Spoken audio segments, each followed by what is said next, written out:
Welcome to episode 1 of Tell Us More About That. This interview is with Colton Seale.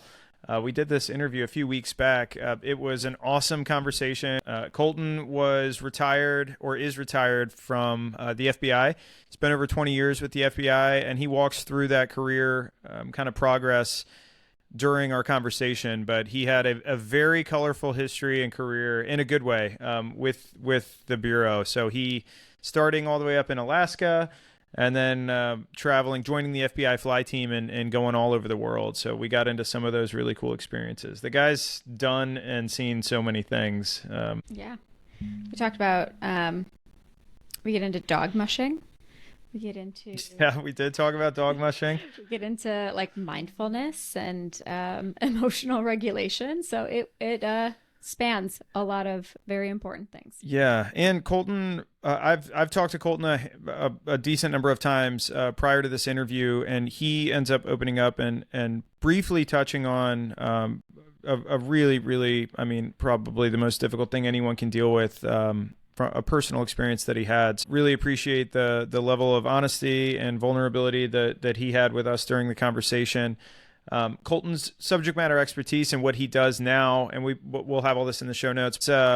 He focuses his efforts on investigative interviewing, training, evidence-based training for non-confrontational, rapport-based solutions to high-stakes conversations. So he gets into some personal examples and stories that he's had from his career, and then we also just kind of break down some of the ideology into what makes an effective interview, what makes interviews not so effective, and some of the anecdotal kind of archaic training that's been around for a very, very long time, that we're starting to see a change of scenery finally, which is great. But Colton's background, there's not a better person to talk to us about it. Enjoy the first episode with Colton Seale.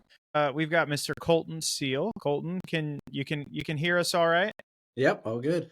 Yeah, so we packed into our little studio is in our office here in our apartment, and I insisted on using the massive brown recliner, which Jen has tried to get me to burn and throw in a dumpster on multiple occasions, but I knew it would find its place someday, and I think it has found it.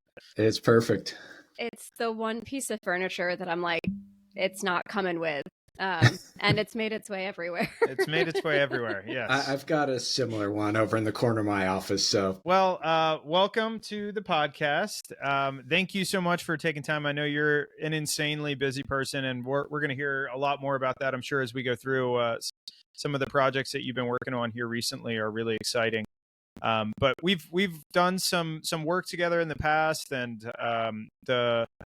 the amount and just wealth of information and experience that you have and life experience that you have is it really, I think, sets the stage for a pretty perfect first guest. So cool. Appreciate you taking the time to do this with us. Yeah, thank you guys. I'm excited. So since we've been doing this for a very long time, we wanted to kick this off. The whole concept of this really is, we're going to talk about your subject matter expertise. We're going to explore a lot of stuff around investigative interviewing, high stakes conversations, law enforcement, lifestyle, everything that you can attribute your touch to. But we also want to tether in to every conversation the mental health aspect of life and of life through all of these different lenses. So trying to humanize everybody, because we are all people and we've all really deal with the same type of stuff internally. So learning from everyone's experiences is the goal of what we'd like to take away from this. So just kind of plant that little seed. That's important stuff and fantastic. Okay, cool. So to get that started on a serious note, we're going to ask you a question from a very important game that we pulled out of our living room, and what is the game? It's called Table Topics Cocktail, and we are sponsored by Table Topics Cocktail. So Jen, you can. I handpicked a bunch, but first one I wanted to ask you: do you think that there is life on other planets? Yes. Okay. Given they just discovered that the entire universe is like 10 times larger than we even thought it was. Right? They found this superstructure that they're like, nothing that big should exist even. So the immensity of it's amazing. Which leads to a funny story why I got into the FBI, because I was a huge X-Files fan and never thought about being in the FBI, but huge X-Files fan. And so all my friends were like, but you love the X-Files. I'm like, yeah, that's not real life. But they're like, don't care. Apply to the FBI. I'm like, okay, why not? Sure. That seems reasonable. Oh, That's funny. Well, Yeah. of course you gave like such a good answer to that question. Yes. Oh my but- gosh. Well, that's funny too. When I was in my freshman year of college, I went in for psychology and I asked if I could minor in astronomy. And they said, they laughed at me and they said no. And I said, well, I'm just super interested in it. And anyway, I minored in philosophy. They're like, but, Google it. Yeah, just Google it. But it's crazy when you think about the multiverse and how it just keeps expanding. Yeah. Did you just drop a Marvel reference? I did. That's good. Cool. All right. Well, that was a great response to a question that could have gone any number of ways. So, nice job. All right. So let's start with this. I know you. Jen doesn't even know you, so you can kind of introduce yourself as though you're talking to Jen, but for the millions of listeners that are out there as well, if you want to just give us a background on who you are, Mr. Colton Seale. Cool. Well, thanks. And Jen, great to meet you. Nice to meet you. I, as well, got a minor in philosophy, so well done on that. So, as I said, I accidentally fell into the FBI. I'm definitely the accidental FBI agent. That I had no intention of ever doing that. I was working on a PhD in sociology and had taken a break from that to go work for a company as an analyst. And next thing you know, I'm at Quantico. So spent 22 years as an FBI agent. It was an absolutely fantastic experience. Started by getting stationed in Anchorage, Alaska, my first go. So I had no idea what to expect from that, but got up there and realized, oh my God, it took like a week just to get up there. I'm like, where am I going and what have I got myself into? But turns out Alaska's the greatest place on the planet. I mean, you get to live somewhere where people spend their life savings to go on cruises and stuff, right? So that was fantastic. And the complexity and just variability of the work made it fantastic there. Ultimately, I became the white collar crime supervisor, and that was interesting and fun. Headed the crime scene team. From there, decided, all right, time for a change. So got lucky, got accepted onto a elite specialty international counterterrorism team for the FBI, and spent about 6 years overseas doing that stuff. And that was fantastic. And it's always fun when you don't die, right? So that's cool. helpful. I mean, we can have you on this podcast. So. And then from there, where you kind of know me from, ended up at the High Value Detainee Interrogation Group, which is a terrible name for a team that nobody will ever change for reasons I don't understand. But sounds cool. That's why. Yeah, I guess so. But HIG for short. And that's where kind of helped lead the push for just research, science-based interviewing techniques, and finished my career kind of doing that and all over the world with the HIG, talking to people and doing stuff. So that's the thumbnail of it. So law enforcement pretty much the whole way through. From the time I was 32 years old to then. So when I came into the Bureau at 32, before that, no idea that I would ever end up in law enforcement. Just loved aliens. Yeah, exactly. Right. And the second half of my career, definitely, obviously, still law enforcement, but a lot of focus on intelligence as well. And okay, interesting. Wow. Jen, did your head go when he said Alaska? Where'd it go to? True Detective. Yeah. Do you watch True Detective? It's on my list. I haven't figured out how to get whatever HBO something channel it's on. This season's been pretty wild, but it takes place in this super remote village that's a fictional town. I was gonna say, yeah, it's called Ennis, Alaska. But it really paints this picture of just how incredibly depressing it must be to live up there especially when the sun's not coming out. That's kind of the whole premise of the show. Yeah, it's a wild experience to be dark all day when you go up further north in Alaska, and you're out doing interviews and doing your job or whatever, and it's pitch black, and it just feels so weird. And Gosh. yeah. So you got assigned to Anchorage, Alaska. That was your first assignment right out of Quantico. Right out of Quantico. That's wild. Did you put in for that, or did you just say, send me wherever you want to take me? No, they actually let you rank 1 through 56, your preference for field offices. And they said, nobody's going to Anchorage, so don't even bother. And I was like, well, I want to be out west. So I just ranked it at the bottom of all the Western offices. And next thing you know, they're like, just kidding. You're going to Anchorage. I was like, okay. Well, you said it was one of the best places to live. Yeah. What did you love so much about it? I love outdoor things. And so we got up there and we started skiing, mostly cross country and backcountry right away. Then I lied to a friend who was a musher, and he's like, hey man, can you help me out with this race that I'm going to do? He was doing this huge race. And I'm like, oh, absolutely. My girlfriend knows everything about dogs and mushing. And so he's like, awesome, great. So I came home and told her that, and she was less than pleased that I now. She figured it out. And by the time the race came around, she knew everything. And we handled for him. And he gave us a sled dog puppy as thank you. And next thing you know, we've got at different times 12 to 16 dogs and running sled dogs. So that made Alaska just fantastic, right? Getting to be out by yourself with the dogs. That's incredible. That's wild. There's so many things that even just from your brief introduction there that I know we're going to want to explore. But the Alaska piece I am super interested in. So you started after Quantico in Alaska, and then for people that are trying to get into like any type of that 1811, the special agent job, obviously the FBI is, everybody's always put that at the top of the list. If you've got somebody who's thinking about, okay, if I get in, how do they put themselves in a spot where they can get the opportunities to have some of the wild experience? Because arguably you had one of the most colorful experiences and tracks with the FBI that you can have. Like, do you think that was by chance, or were you kind of putting yourself in places to get those opportunities? I think both, but my goal in life is always to kind of learn new things, right? If there's something I don't know, I want to learn it and I want to push myself and get better. So ended up being head of our crime scene team, right? When I came into the bureau, I didn't know anything about that.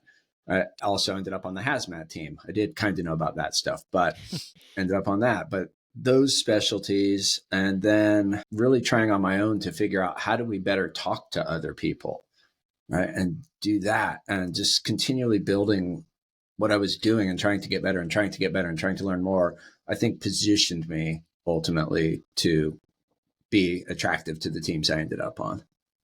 Okay. Yeah, that makes sense. I love that idea of, first off, just recognizing where you're at on the totem pole, and I will do whatever the heck they want me to do, and I'm going to be a sponge of curiosity and learn everything that I can. You just touched on this, which is a pretty good segue, which I don't think we're ready to go to yet, but into the interviewing piece. So it sounds like this has always been your passion of like being just naturally adept to communication and effective ways to communicate. Yeah, but before I came into the bureau, I was doing economic analysis, but it involved going out and talking to people every day to gather the data that we were gathering. And I realized to my surprise that was fun, right? I got to go meet all these strange people and do this cool stuff. And so that's what attracted me to the FBI, was knowing that I get to do that. But then once I went through Quantico and went through some of the other interview interrogation trainings that were prevalent at the time, I got worse at it, right? Everything that I was taught made me worse at it. And I was like, what is happening here? I can't talk to people anymore. So that really led me on kind of this very vocal quest to figure out what is wrong about what we're being taught and why is it wrong and what does right look like, right? I intuitively feel it, but I can't put labels on it. I don't know what I'm doing. So I really wanted to figure that out, because talking to people was the best part of the job. Yeah, especially when they talk back. Exactly. Yeah, that's such a good observation. When we were talking, I know this, we're gonna parking lot the interviewing thing for a second, but Cool. moving to Alaska, and you had mentioned you moved there with your girlfriend. Yep. It gave me peace of mind because I moved Jen out of Chicago down to Wilmington, which is like a beach town, and it was still like pulling teeth, it felt like, to convince her. Yeah. But we weren't married yet, Yeah. and there's so many. We're still not married. We are engaged though. We got there. Right. There's so many challenges I feel like that come with when you're not by yourself, right? And you have other people that you need to think about, especially in that type of gig, like within law enforcement or in the military. I'd imagine it's very similar, where you have to prioritize the job, knowing that you also equally have to prioritize yourself, but also this other person that's in your life, their career. So I would be interested to hear, like, you guys got into the mushing as a hobby, it sounds like, which is wild. But how was that received, like, by your girlfriend at the time, if you don't mind me asking? Like, how did she warm up to the idea of doing this, for you? That's a really good question. She actually wrote a book about that. Oh God! Are you writing a book as well, John? Not yet. Okay. I published it after she died, but she wrote it. Oh wow! It's called "And Then There Were Dogs," which was about basically that. Her arriving in Alaska. I'd rented a small shack because I thought it would be a cool Alaska thing to do, to live in this falling down shack. Terrible idea, turns out. And at the time she was working remotely, so stuck in the shack while I'm off doing fun stuff. Right. So the first bit of it was really hard for her because she's like, what have I done? What am I going to do? And then there were dogs. And I realized what I was doing wrong, essentially, was I was so excited about this job that I was 20 hours a day into it. I was like, all right, I have to create a life with Jeannie that is outside of the FBI, right? Mm-hmm. That has nothing to do with it, right? Dogs, skiing. She became a sommelier, so supporting her in that and all of her different endeavors. So really, I think a lot of law enforcement has a very insular, like we all hang out together and we do everything together. That's cool in a lot of ways, but it's also unhealthy in a lot of ways because you don't have a life outside of that. And I think that was the important thing, was just creating a separate existence that was doing Alaska stuff. And then later other things when we moved. Yeah. I have a very warped view of Alaska from this show, but were there opportunities for maybe through the mushing or through some other avenue for you guys to meet other people? Did you live near other people? Was it in a little town? Yeah, we lived north of Anchorage in a little town, but through mushing, we met a lot of really cool people. That was great. And she became got on the board of the local mushing club. So she knew like all the famous mushers and everything. That was cool. And she was one of the, I guess, top experts in the country on recycling. And so she got super involved in that in Anchorage and starting these huge recycling programs. So we met all these people through that would have no contact with the FBI and no interest in it, right? So we got to create this group. Yeah, right. Occasionally there were those times where you're just like, oh God, I know. Yeah. Oh, no, this is awkward. But it was cool that she created that kind of universe for us and I could move back and forth between the two.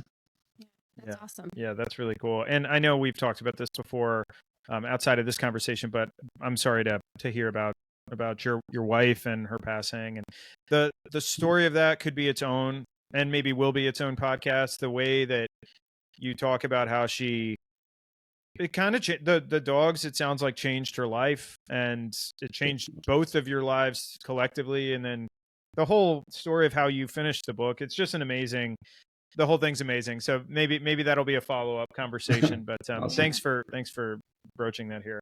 All right. So there's so many things that I wanted to cover, so we can keep on moving. So another interesting transition, which there's probably no logic to it on the surface, but you were doing white collar crime in Anchorage, and then they were like, let's put you on a terrorist response team. That seems to make a lot of sense. So how was that transition in that stage of your career? Fortunately, in Anchorage, I did end up heading the white collar and public corruption squad, but in my time there, I got to work like every crime you can imagine, homicides, kidnappings, murder for hire, bank robberies, whatever, as well as all the white collar. And I also worked in the villages a lot. So kind of like the TV show. So I was out in remote Alaska. And so when I applied to the flight team, they're like, well, you've never been to Afghanistan or whatever. I'm like, I've been to remote Alaska by myself. Right. So I can handle it. I'm confident. Right. There was a learning curve going from knowing everything about Alaska to knowing everything about every terrorist organization in the world. So that was a pretty steep learning curve. I'd imagine there's some differences there. Yeah. Yeah. But snow, sand, Yeah, exactly. That's wild. It was fun, and getting onto the flight team then was 6 months of pretty rigorous survival training and shooting and everything else that you can think of that you'd need to be good at going to remote parts of the world, usually by yourself again. So yeah, that was a fantastic experience too. Wow. So when you say the fly team, can you kind of elaborate, like Fly Team 101? What exactly is the FBI fly team? Yeah. Yeah, sorry about that. It's about 20 agents and analysts that are kind of hand selected to be able to survive in those kind of places. And the original design of the team was that it would be a fly team, right? A fast response team. So something blows up somewhere in the world that we care about, and the fly team has the skills and the ability to get there immediately and kind of contain the situation and start investigation and all that. And that was cool, except we realized it didn't work very well because you're always behind the curve.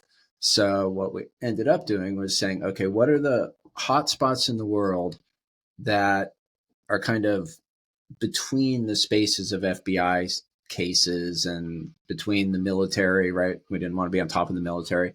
So we found those places where we would forward deploy in ones or twos and make connections with the local intelligence, law enforcement, et cetera, and support investigations and collect intelligence and evidence when necessary. But now we were there, we had those connections. So when something would explode, we're already there, right? And we have the ability to actually do something about it, which was cool. So like one of my deployments was to Nigeria and northern Nigeria, where Boko Haram still are actually killing loads of people and blowing stuff up. But it was to make those connections so the U.S. government could actually understand what Boko Haram was about, what they were doing, and how we should address that. Jeez, what a unique mission! That's crazy. How big is the fly team? Like, is that I'd imagine that is an incredibly difficult assignment to land with the FBI. Yeah, it definitely is, and it's continued to get more and more rigorous to get onto the team. So it's definitely, I'd say, fair enough to call it an elite team. But usually about probably 20 agents and a handful of analysts. Oh my God. Yeah. Wow. That's incredibly small. It's smaller than I was imagining. That's wild craziness. Well, okay. So you're on the fly team. Yeah. So you're on the fly team, and there's more questions that we'll probably get to that I'll ask afterwards. But all of these things, what I'm imagining, if I tried to put myself in your shoes here, I did the world's smallest stint with federal law enforcement, and I got out of it just because a big part of the reason was it was so stressful, and it was stress that I wasn't really able to compartmentalize. And I was doing the family sexual violence cases, and I only did this for less than 2 years, and I just wasn't able to, I felt like, effectively prioritize like my personal life and my work life and envision the future and see anything other than stress. So people who are in your position and similar to it, that are able to have these just objectively insane jobs, like you're doing stuff that people only see in movies and on TV shows, and most of that the actual stuff you're doing, you can't even actually probably tell us in detail what it was, but it's all really cool, secret squirrel, like wild things. So I can imagine, excuse me, over time this takes a toll. Like, this has got to be something where, just from a mental health perspective, this starts to show up. I would imagine for just about everybody. Did you experience like bits of this as your career progressed? It's definitely stressful, that's for sure. And when you're doing it, like I said, sometimes days would be 20-hour days, back to back to back, and you're just exhausted and it's stressful. That said, sometimes it has to be that way, but when it's not that way, you have to recognize that I can back off. I can take my foot off the accelerator, right? It will be okay, right? Sometimes I have to have it on, but I don't always have to have it on, and consciously making that shift. Okay, I can relax, right? I can step back. And with the dogs, it was also very consciously saying, okay, I might be getting home at 6 or 7 at night, but I'm going to load up the dogs and jump in the truck with my wife, and we're going to go over to the trails and run dogs, right? I'm not going to come home and say, I'm tired, I'm this or that. It's making that conscious decision that this is important, so I'm going to do it. And it was always worth it, right? So the problem is that once you get into law enforcement, you get into that, you forget to take your foot off the gas, right? You're always in red. So the sympathetic nervous system is always engaged, and you never take that chance to let the parasympathetic just chill you out, right? So, which is why when law enforcement officers retire, their life expectancy after retirement is 5 years, right? That's 12 years less than the general population. Right? That's ridiculous, but it's because your body is just always overtaxed. So that consciously saying, I've got to turn off, and being willing to do that, I think is incredibly important and something you have to practice and learn how to do. When and how did you learn how to do that? Is that something you knew going into it? Is it something you had to kind of step back and look at? I think I had to step back. And I think when I realized, when I first started, and I was all of a sudden realized, oh my God, this is the coolest job anybody could ever have. I want to do this job 24 hours a day, and I'm going to.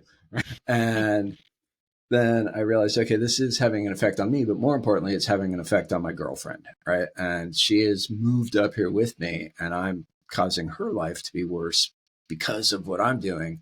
So I realized that as much as I want to do this all the time, as much as I want to bring work home and stay focused on it all the time, I can't, because that's not going to work out for either of us. So I think it was stepping back, reflecting, realizing the impact it was having on me and on her, saying, okay, how do we do this different? And yeah, the amount of self-awareness that takes, and just emotional intelligence that so many people, myself included, struggle with on so many different levels.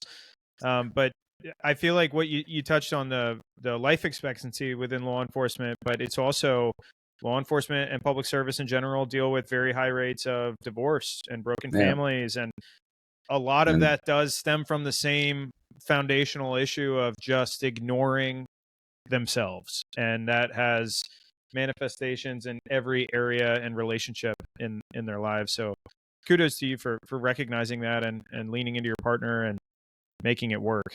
Yeah, I'm sure that was difficult.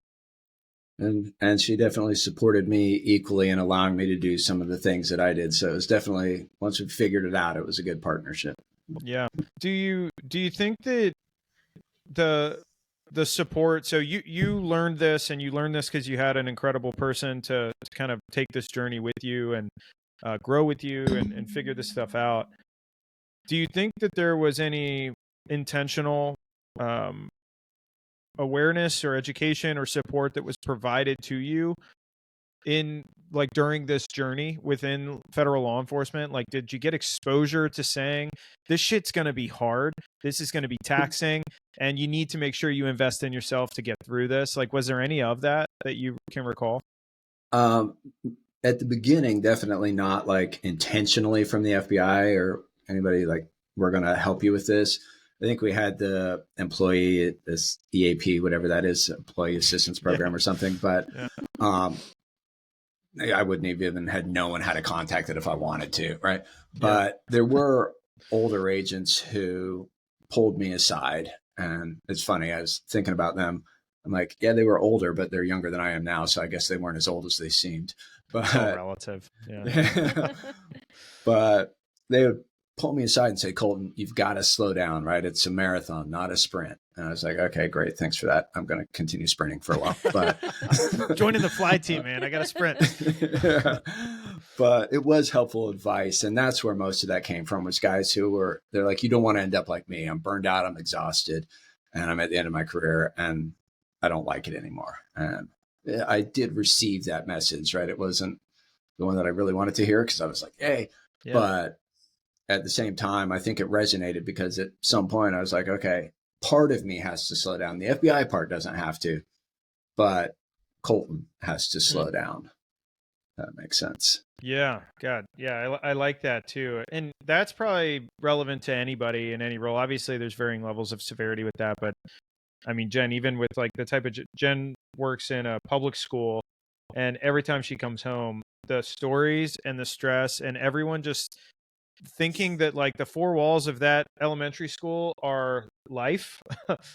Remembering like, okay, nope, this is just a job. Like, this is something that I can remove myself and I can take care of myself and prioritize that. That's relevant and good for anybody. It's hard, and it's especially for you. I mean, if you're going 20 hours of the day, this is such a huge part of your identity and sort of how you view yourself and your value. How, I mean, even taking, like you said, the awareness to look inward and say, I can separate these two things and still do them both really well.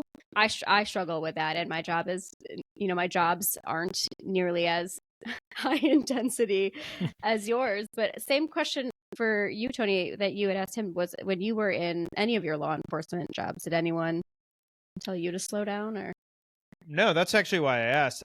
I felt like I never had any like conversation, and I was 24 when I started, and with the federal law enforcement, but even like local, I never had any conversations or direction in any of the academy or any of the trainings other than what felt like a check in a box. And it came across through the lens of like, we just are saying this because we got to say it type thing. But you guys are fast paced, you're high speed. And I never felt like that was a legitimate thing that I should be doing. I felt like if I had to do that, then there was a problem. So it's like not as much proactive intentionality behind like taking care of myself or law enforcement in general, military, taking care of yourself because you don't want to get there. It tends to be much more reactionary, where they're going after the problems already like reaching near critical mass. So that's why I was interested, like kind of how you got there on your own. It's interesting because now, there's more intentional programs out there. I don't know how effective they really are, because they're still kind of check the box. But what I found with the HIG, after we would deploy, and some of those deployments were incredibly stressful because those were larger teams of about 5, and you're under a ton of stress, and they're really difficult deployments to hard places. But when we'd come back, we do an after action, basically, which was the team and some other people sit down and talk through everything that worked well, that didn't work, interpersonal conflicts, whatever, but talk about it as a team and figure it out. No rules, right? Anybody could say whatever they wanted. Once we left the room, that was it. But that I think made a huge difference in allowing people to kind of de-stress and leave without taking it with them. So I think that's a good model. Yeah, I love that. Talk therapy. You guys were just doing it without a therapist. Exactly. Yeah, that's awesome. All right, so moving along this timeline of your career. So you were doing the fly team. You came back, and I feel like along the way, I would guess that along the way, are you picking up on this same problem of the way that we are communicating and our objective of collecting this very difficult information in some of these unique scenarios? What I was taught is not as effective as what I am seeing does work. Like, is this kind of an evolutionary concept that you developed as your career went on? Yeah, definitely. I was, obviously seeing things that weren't working and was starting to just completely change how I was doing it to what felt good and was working, but still sometimes it wouldn't work and I didn't know why. Right. So on the fly team, me and a couple other guys on the team started just digging into what research is out there. What can we find that kind of will help us figure this out and help us kind of systematize what works?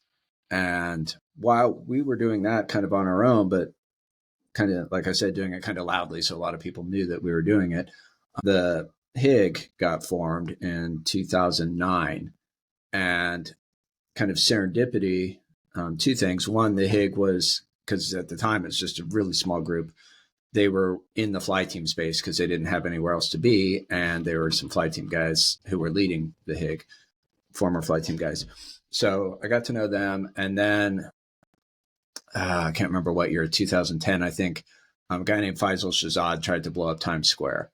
Obama had just, created this HIG thing. And he's like, well, send the HIG. And nobody wanted to tell the president, hey, we don't have any interrogators or really any people on the HIG, right? So they're like, Colton, you know about this stuff, and he's from Pakistan, you know about Pakistan, go lead this thing. Okay. Jeez, man. God. Which, going to the New York field office and telling them that you're there to take over their thing is just not a fun experience. I'm sure that didn't land too well for you. No, it did not. So I learned a lot from that, but it was also a lot of fun. But it connected me with the HIG. So I continued doing my fly team stuff and went over to Pakistan and interrogated people for a couple of years. But I was connected with the HIG at that point. So now I was able to not just be kind of searching in the dark for what worked, but actually connected with the psychologists there who were leading the research and taking what they were figuring out and putting it into practice in my current job over in Pakistan, talking to terrorists over there. So it definitely an evolution, but one that serendipity just landed me in the right place next to the HIG. That's just wild. So the research that the psych team was involved with, if at least in the States, if there wasn't already a body of research applied to law enforcement type scenarios, like field-based scenarios that are realistic, what type of tangential scenario were they researching that had a direct application to these types of unique conversations that you were having? So some of the core research that the HIG initially did and relied on was by a guy named Lawrence Allison and his wife, Emily. Mm-hmm. And what was really cool about that was they managed to get access to a couple thousand hours of real life interviews of terrorism subjects across kind of the right left spectrum of terrorism. And we're able to analyze those to figure out from a scientific perspective what was working and what wasn't working. So that was cool. If this gets to your question, I'm not totally sure, but it was cool that they didn't have to create kind of scenarios to test it out. They got these videos that they were able to look at directly.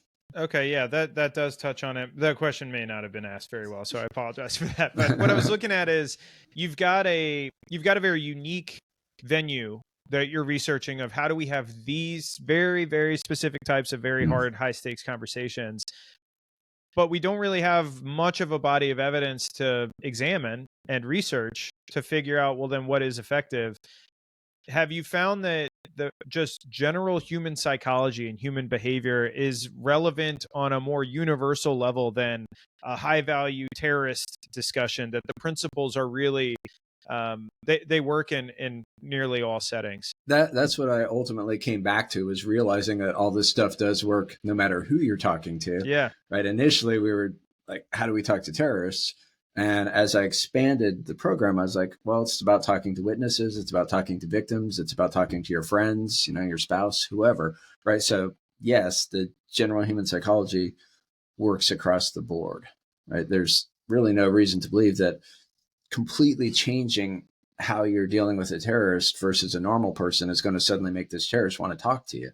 Right. So treat them like a human, like a human. And there are specific things that you want to focus on in those high stakes interviews to kind of move it where you want it to go and help the person to a point from I do not want to talk to you to I want to talk to you. Right. So if just you and I are chatting, right, there's no reason that for me to believe you don't want to talk to me. If I walk in talking to some Pakistani guy, I've got a pretty substantial reason to believe he doesn't want to talk to me. Yeah. Right? So there are things you have to do different, but it is the general human psychology that works. What have you found to be kind of the keys that work the best with just like breaking down that initial resistance and that those barriers with some of those scenarios that you just introduced of like you walk in and clearly this person does not want to engage with you? What have you found is the most effective? I think what we were traditionally taught, right, is basically confronting them with evidence and that we know what they've done and all that kind of stuff. Generally, that's going to create more resistance, right? Because what I'm doing is judging them as a human. And so from the research and from what I figured out was working is just go in and treat them as a human, right? And be interested in them, right? So let whatever event took place, whatever they did, whatever happened, be basically the background, and let that person you're talking to be the foreground, and engage with them and be curious about who they are, right? So say they've murdered somebody, right? If I go in and focus on that, from their perspective, I'm seeing them as just a murderer, not a person, right? But if I go in and I'm curious about their life and the different events that have shaped who they are and the context that they've kind of existed in, because all those things came together basically to put them in a point where they killed whoever they killed. Nobody just is like, I'm going to be a murderer, right? There's a whole series of life events that lead you to do that. Yeah. Right? And if I'm curious about that and the backstory and the background, is what I found that got people to say, okay, I'll talk to you now about what I did. But because it was just letting that other thing, we both know why we're there. We both know what we're talking about. Cool. Now put it behind us and let's just talk about you. And yeah, that's good. Genuine curiosity pretty much is what that is. So when you've got somebody that you're talking to, the scenario that you just introduced of you're talking to somebody who's killed somebody or multiple people or plan to, can you walk us through kind of mentally, that's got to be very taxing on so many levels, but for the interviewer, not doing this to be intentionally manipulative, right? Because you don't want to trick them. Right. But you also recognize that we have an objective here, that we need to get this information to stop something in the future or to have justice with this particular incident. So how do you build a relationship with somebody and get their trust and project genuine curiosity when you are looking at a monster, or at least that's what it looks like on paper? So I think the first part is you're not trying to trick somebody, right? I'm always upfront. Here's who I am. Here's why I'm talking to you. And here are some of the things that I hope we can talk about, right? So I'm transparent upfront with that, but then set that aside and let's talk about you first. I think to further answer your question, our propensity just to make situations feel simpler and easier, right? It's kind of cognitive biases. We have shortcuts all the time just to make the world clearer. And one of those is to put people in either you're evil or you're good, right? And ignore all the in between. And if I go in to talk to somebody with it in my mind that they're evil, they're a terrible, horrible person, right, that's going to make for a really difficult interview because I'm going to be projecting that, and it's putting way more stress on me, right, and on them. But if I recognize, like I said, that all right, I don't see the world as just evil and good, right? I see the world as a whole lot of gray, which is confusing and difficult. And so we try to ignore that. But if we just pay attention and say, yeah, that exists, cool. Let's understand, like I said, the context that led to this thing happening, right? It's not that you're evil. It's some reason this happened. I want to understand that, right? And if that makes sense, but that is what I found helped, is really focusing on that and making that mental shift. Yeah, what they did was horrible, right? And if I worked the crime scene and had to pick up a dead body or something, right, that's always horrible. But you also set that aside and say, there's a reason that happened. I don't know what that reason is, right? Genuine curiosity, I want to understand that, right? and I'm doing my job, Yeah. right? Which is important. Yeah, which is the reality that it all boils down to is this is your job. So you do have to have, you got to be in these tough situations. You got to have these tough conversations, but there's effective and ineffective ways to do that. And I love the perspective that you have on having these effective or evidence-based conversations in a way that work. And it's not just going along with, okay, I was trained this way, I have to do it this way. Always having that curiosity of being like, well, this seems to be pissing the guy off even more. So maybe if I try something else, and you sticking at that obviously has paid off for, so many changes within the investigative interviewing community. So that's awesome. I think too, I mean, that doesn't just come naturally for everyone, is to have that. It's not a fight, but it's to say, like, I've been trained this way, but the product is showing me something different, and you had this like inquisitive mind to say, like, what else could there be? There's got to be a better way to do this, rather than just pushing forward because that's what you've been tasked to do. So I think maybe it's your psych background, but coming into it with, like, you had a disposition that said there's got to be something else out there. And maybe a slightly different personality, I guess. I probably do have a type A personality, right? I like to win. As an athlete, I like winning. Yeah. But I think, able to make that shift at work, I guess, that this isn't about winning. Whereas I think a lot of law enforcement go into an interview feeling that I'm going to break this person and I'm going to win. And I think having a different approach toward talking to people kind of helped me accept the science-based stuff a lot more easily, because I was like, I just want to find out what happened and why, right? It's not about me. It's not about winning. It's about what happened. So why I can't say, right? It's just however I was wired.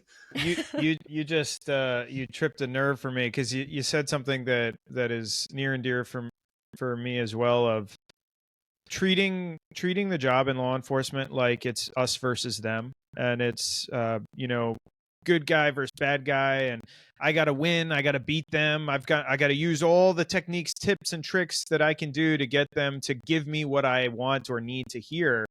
And your approach is different, because your approach is it's not rooted in this almost like selfish endeavor. It's rooted in, you actually care. Like, you actually genuinely want to learn. And I do feel and believe that most in the law enforcement community share that sentiment. But a lot of the traditional training is not rooted in that approach. It is rooted in pitting one versus the other.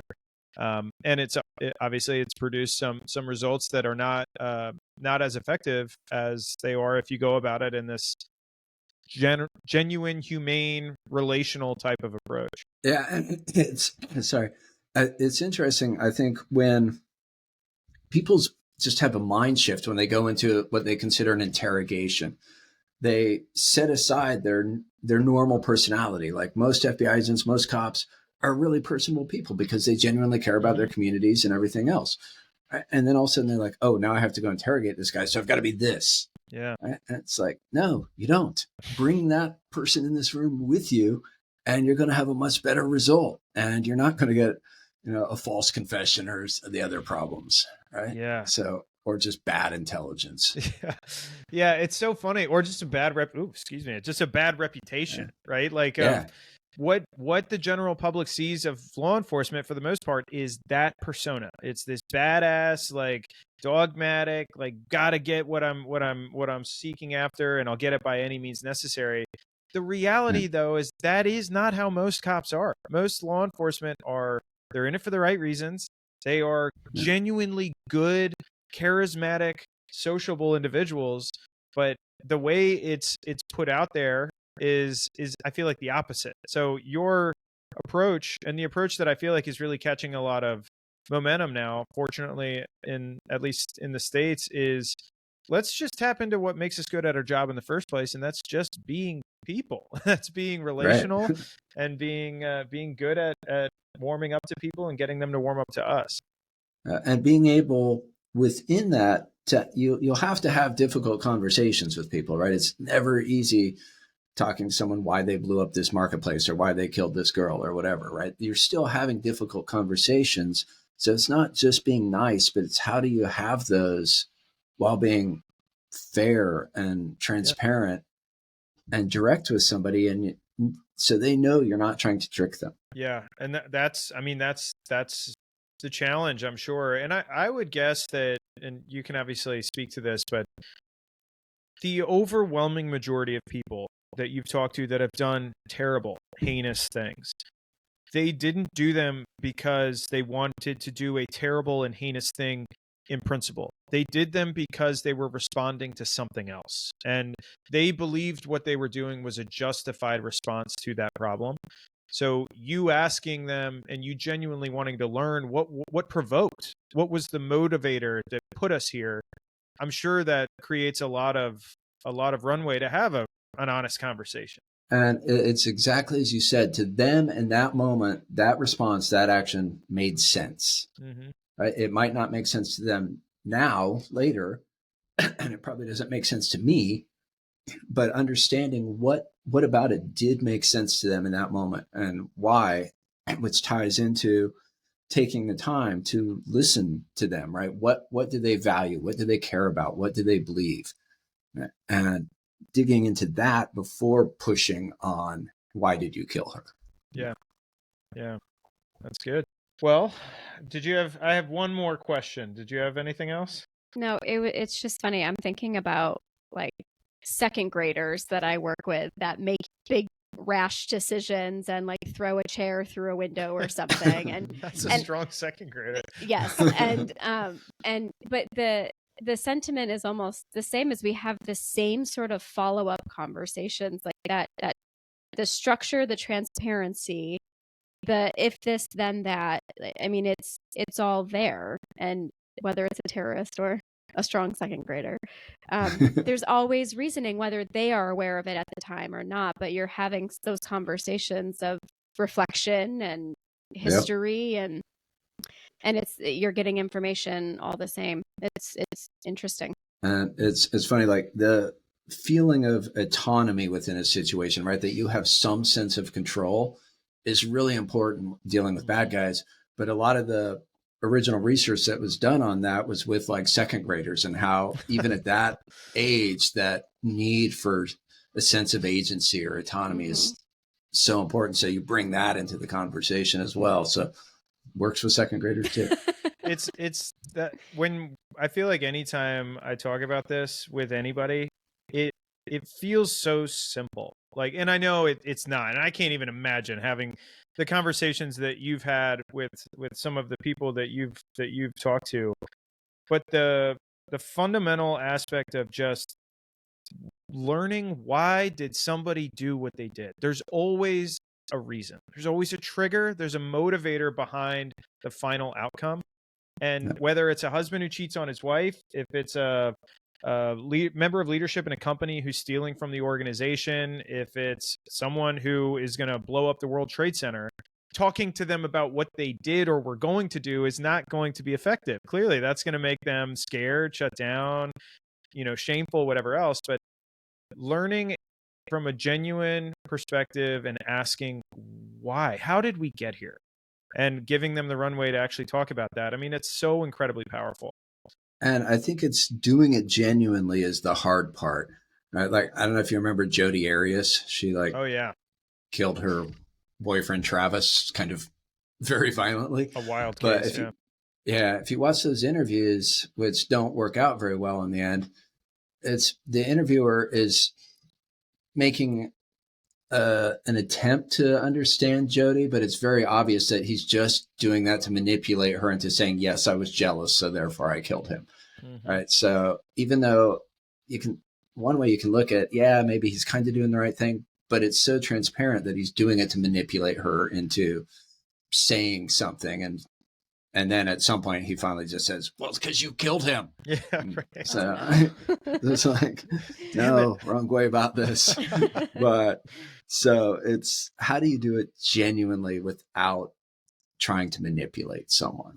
Yeah. Well, and that takes a lot of you said emotional intelligence earlier, but it takes a ton of emotional intelligence for the interviewer and emotional regulation for you Yeah. to shift your own perspective and to show up authentically. And I think any of us can tell immediately if someone is feigning interest in what we're talking about or is pretending to care.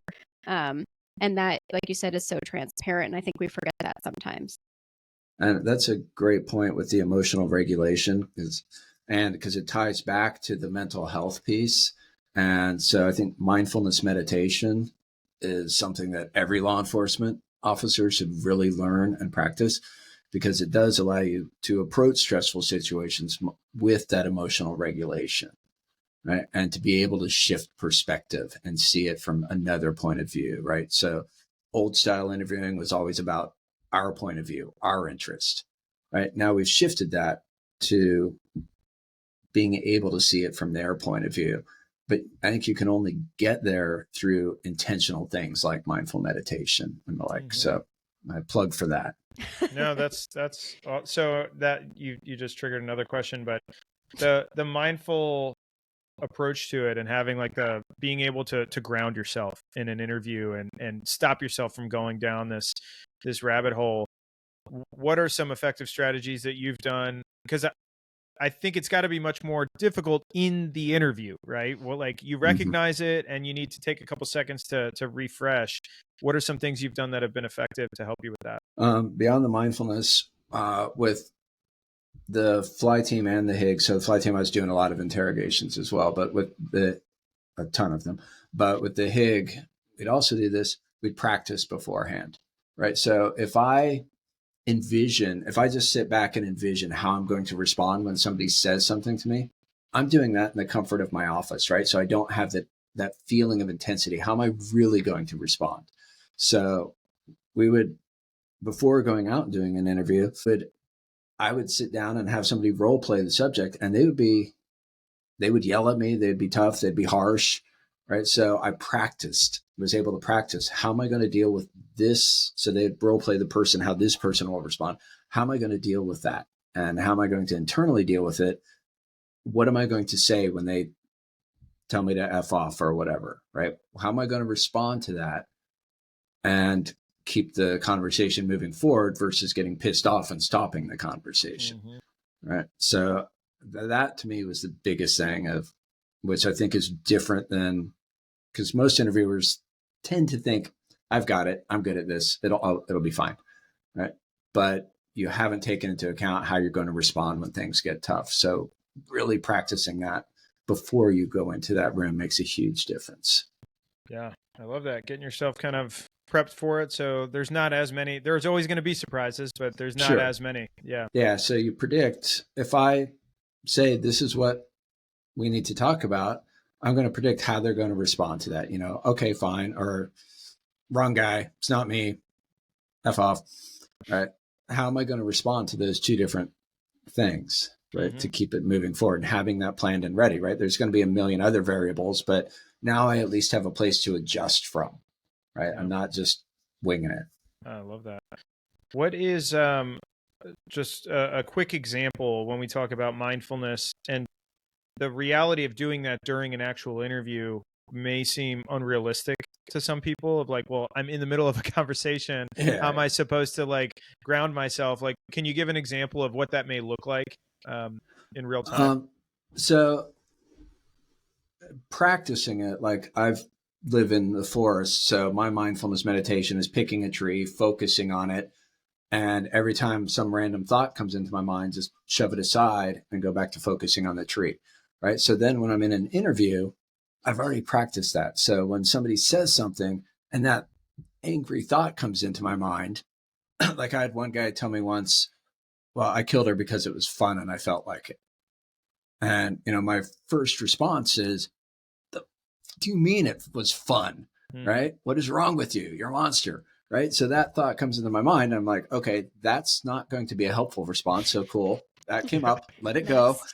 Next. Exactly. Right.